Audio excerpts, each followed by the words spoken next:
जे बात्या प्रवण राज्य होची ओडिशा, बन्या प्रवण राज्य ओडिशा एवं हिटवेव प्रवण राज्य मध्य ओडिशा एवं ओडिशा रे अदिनिया वर्षा मध्य हुए एवं एप्रिल मास रे प्रत्येक वर्ष प्राय संध्यारे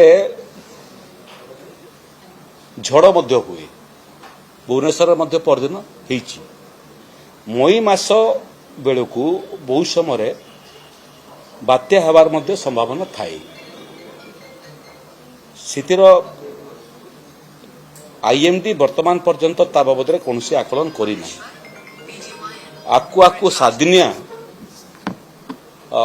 एसेसमेंट पूर्व अनुमान आम पाक आसे।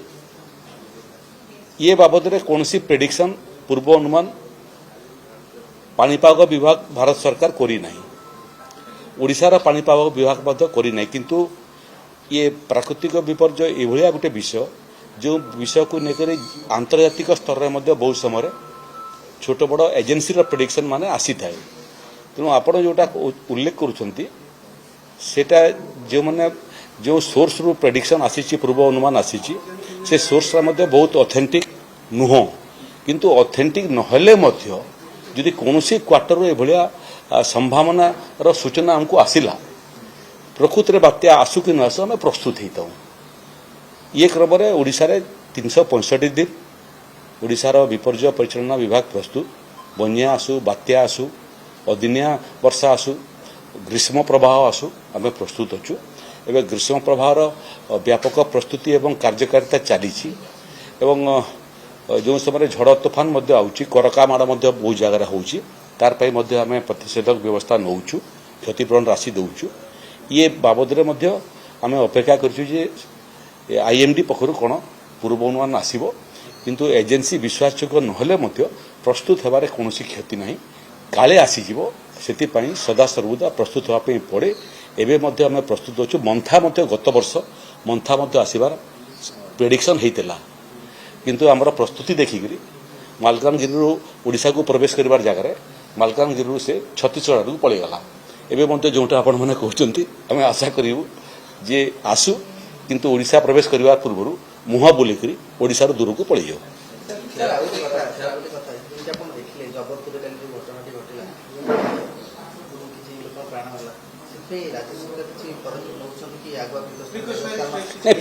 प्रिकसनरी पदक्षेप तो आम सब प्रस्तुत अच्छे। प्रिकसनरी व्यवस्था करने खरा तो आसब, खरा को रोकी हेब नहीं, किंतु खरा समय आम जो एसओपी देचु से एसओपी रे सबुठारु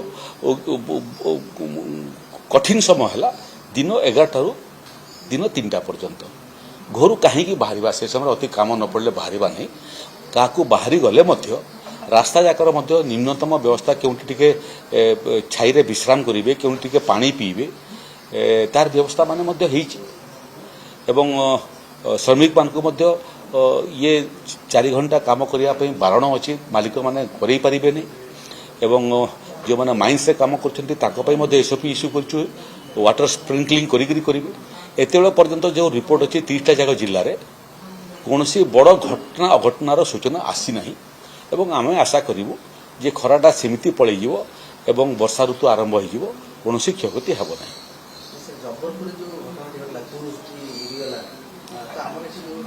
एठी तो मो आगुरी आपन को कही प्राकृतिक विपर्यय समय आमर शून्य कैजुआलिटी होची, किंतु आहुरी किसी घटना घटुची जोटा होची बुड़ी करी मरिबा, से संख्या अहेतुक भाव में ओडिशा रे बेसी।